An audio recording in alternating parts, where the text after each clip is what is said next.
கடைசி வீடியோவில் S3 அப்படின்னா AWSல என்ன அப்படின்னு சொல்லி பார்த்தோம்.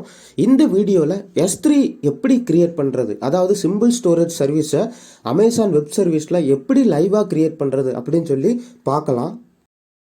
சர்ச் விண்டோவில் S3 அப்படின்னு கிளிக் பண்ணி என்று கிளிக் பண்ணிக்கிறேன். ஸோ S3 அதாவது சிம்பிள் ஸ்டோரேஜ் சர்வீஸுங்கிற ஒரு ஆப்ஷன் வருது. அந்த ஆப்ஷனை நான் செலக்ட் பண்ணிக்கிறேன். இப்போ ரைட் சைடு கிரியேட் பக்கெட் அப்படிங்கிற ஒரு ஆப்ஷன் பார்ப்பீங்க. அந்த ஆப்ஷனை கிளிக் பண்ணிக்கோங்க. அந்த ஆப்ஷனை கிளிக் பண்ண உடனே நெக்ஸ்ட் பேஜில் பக்கெட் நேம்னா என்ன, அந்த பக்கெட் எந்த ரீஜியனில் கிரியேட் பண்ண போகிறீங்க, இந்த மாதிரி டீட்டெயில்ஸ் கேட்கும். ஸோ அதை நான் என்ட்ரு பண்ணிக்கிறேன். பக்கெட் நேம் அப்படிங்கிறத S3 டெமோ IDY அப்படிங்கிற மாதிரி கொடுத்துக்கிறேன். ரீஜியன் நேமில் எந்த ஒரு சேஞ்சஸும் பண்ணல. மும்பையில் தான் ஒரு ரீஜியன் இருக்குது, அதை கொடுத்துக்கிறேன். திரும்ப ஆப்ஜெக்ட் ஓனர்ஷிப் அப்படிங்கிறத எந்த ஒரு ஆப்ஷனுமே சேஞ்ச் பண்ணல. கீழே ஸ்க்ரோல் டவுன் பண்ணி வந்தீங்கன்னா block public access setting for this bucket அப்படிங்கிற ஒரு ஆப்ஷன் பார்ப்பீங்க. அது என்ன பண்ணுறேன்னா எல்லாருமே என்னுடைய பக்கெட் ஆக்சஸ் பண்ணக்கூடாது. ஸோ அதனால் அதை பிளாக் அப்படிங்கிற மாதிரியே டிக் பண்ணி வச்சுக்கிறேன். இன்னும் கீழே ஸ்க்ரோல் டவுன் பண்ணிங்கன்னா பக்கெட் வெர்ஷனிங் அப்படிங்கிற ஒரு ஆப்ஷன் இருக்குது. அதாவது ஒரே ஃபைலில் நான் ஏகப்பட்ட வெர்ஷன் வச்சுருந்தோம்னா இந்த ஆப்ஷனை நான் எனேபிள் பண்ணிக்கலாம். ஸோ இது டெமோ பர்பஸ் அப்படிங்கிறதுக்காக நான் அதை டிசேபிள் அப்படிங்கிற மாதிரியே வச்சுக்கிறேன். எந்த சேஞ்சஸும் பண்ணல. நெக்ஸ்ட்டு டேக் அப்படிங்கிற ஆப்ஷன் இருக்குது. அதையுமே எதையும் பண்ணலை. டிஃபால்ட் என்கிரிப்ஷனையுமே டிசேபிளாகவே வச்சுருக்கிறேன். சரிங்களா? ஸோ இப்போ அதை கொடுத்துட்டு கிரியேட் பக்கெட் அப்படிங்கிற ஆப்ஷனை கிளிக் பண்ணுறேன். என்னுடைய பக்கெட் கிரியேட் ஆகுது. ஸோ நீங்கள் மேலே பார்த்தீங்கன்னா க்ரீன் கலரில் சக்ஸஸ்ஃபுல்லி கிரியேட்டட் பக்கெட் அப்படிங்கிற நேம் வந்துருச்சு. ஸோ இப்போ நம்மளுடைய பக்கெட் கிரியேட் ஆகிடுச்சு.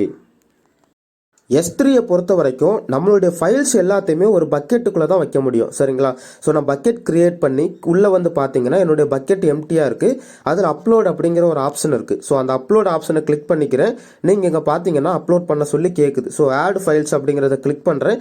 கிளிக் பண்ணி என்னுடைய ஃபைல்ஸ் எங்கே இருக்குன்னு பார்த்து அந்த ஃபைல்ஸை கிளிக் பண்ணுறேன். ஃபைலை செலக்ட் பண்ணிவிட்டு கீழே அப்லோட் அப்படிங்கிற ஒரு ஆப்ஷன் இருக்குது, அதை கிளிக் பண்ணுறேன். கிளிக் பண்ண பிறகு அப்லோட் ஆக ஆரம்பிக்குது. சரிங்களா? ஸோ மேலே பார்த்தீங்கன்னா அப்லோட் சக்சீடட் அப்படின்னு வந்துருச்சு. என்னுடைய ஃபைல் அப்லோட் ஆகிடுச்சு. அப்லோட் ஆனதுக்கப்புறம் அந்த பக்கெட்டுக்கு உள்ள என்னுடைய ஃபைல், அதாவது நான் டெக்ஸ்ட் ஃபைல் கிரியேட் பண்ணியிருக்கிறத கிளிக் பண்ணி உள்ளே போய் பார்த்தீங்கன்னா அதில் ஒரு யூனிக் URL ஜென்ரேட் ஆகிருக்கும். சரிங்களா? ஸோ அந்த ஃபைலை கிளிக் பண்ணுறேன். கிளிக் பண்ணி உள்ளே போகுது. போன பிறகு கீழே ரைட் சைடு அதாவது ஆப்ஜெக்ட் URL அப்படிங்கிற ஒரு URL கிரியேட் ஆகிருக்கு. அதை நான் கிளிக் பண்ணிக்கிறேன். அதாவது அந்த URL காப்பி பண்ணிக்கிறேன். காப்பி பண்ணி இன்னொரு ப்ரௌசர், அதாவது கூகுள் க்ரோம் ப்ரௌசரில் அந்த URL பேஸ்ட் பண்ணுறேன். ஸோ நீங்கள் இப்போ பார்த்தீங்கன்னா ஆக்சஸ் டினைடுன்னு வருது. என்னால் அந்த ஃபைலை ஆக்சஸ் பண்ண முடியலை. சரிங்களா? ஸோ யாருனாலும் அந்த ஃபைலை ஆக்சஸ் பண்ண முடியாது. ஸோ டிஃபால்ட்டாக அப்படி தான் இருக்கும். நான் இப்போ அதுக்கு பெர்மிஷன் கொடுக்கணும். இப்போ அந்த URL ஆக்சஸ் பண்ணுறதுக்கு பெர்மிஷன் எப்படி கொடுக்குறது அப்படின்னு சொல்லி பார்க்குறேன். ஸோ நான் அந்த பெர்மிஷன் அப்படிங்கிற ஒரு ஆப்ஷனை பார்க்குறேன். சரிங்களா? ஸோ நான் அதை பார்க்குறேன். எனக்கு ஆப்ஷன் கிடைக்கிற மாதிரி தெரியல. ஓகே, திரும்ப வந்து மெயினாக அந்த ஃபைலுக்குள்ளே வந்துடுறேன்.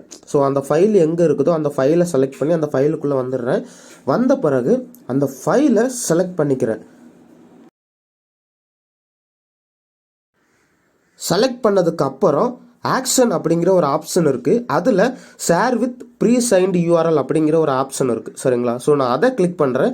அதை கிளிக் பண்ணும்போது இந்த ஃபைலை எவ்வளவு நேரம் ஷேர் பண்ணணும்னு ஆசைப்படுறீங்க அப்படிங்கிற மாதிரி ஒரு ஆப்ஷன் கேட்குது.